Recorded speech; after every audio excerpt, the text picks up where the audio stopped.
Basic Microbiology.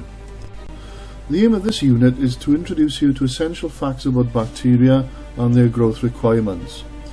By the end of this unit, you should be able to explain in simple terms the nature of food poisoning bacteria and their effects on food, state and explain the 4 conditions necessary for the growth of food poisoning bacteria, state the temperatures of the temperature danger zone and recognise its importance in relation to food storage, give examples of high-risk foods, and have an initial familiarity with the names of food poisoning bacteria. Don't worry too much about the names of the food poisoning bacteria. You won't have to learn how to spell them.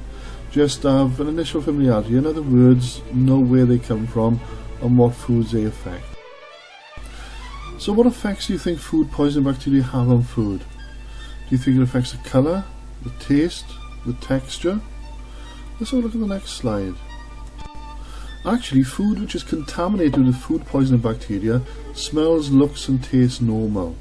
Therein lies the problem. You don't know it's infected with food poisoning bacteria. You'll only know when it's too late, when you've eaten the food and you become ill.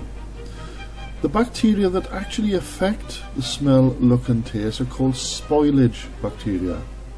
And as it shows on the slide, they affect the taste, colour, smell and texture of food. But food poisoning bacteria doesn't have any effect at all. Let's have a look at the signs of food spoilage from spoilage bacteria. We've got blown cans or packs. This is where there's a gas build-up in the can or pack, and that could lead to the can or pack exploding. Unusual taste, damaged packaging, texture change, off odours, mould growth, discoloration, production of gas, either carbon dioxide or hydrogen, and slime or stickiness. Let's have a look at the characteristics of bacteria then. First of all bacteria, whether it's spoilage or food poisoning bacteria, are microscopic.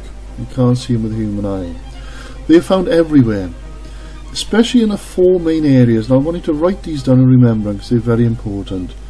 You'll find them in raw meat, and that's without exception, water, that's untreated water, sewage or feces, and soil. And other names for food poisoning bacteria include pathogenic bacteria, pathogens, germs, microbes and microorganisms.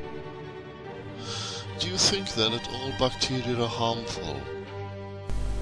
And the answer to that, as you've already guessed, are no. Some types of bacteria are beneficial, especially in the food industry. So we've got 3 different types of bacteria we've come across already. We've got pathogenic or food poison bacteria. These are the ones that cause illness. We've got helpful bacteria used to make beer, cheese, yogurt, used in the baking industry, etc. And we've got spoilage bacteria. These cause food to rot or perish.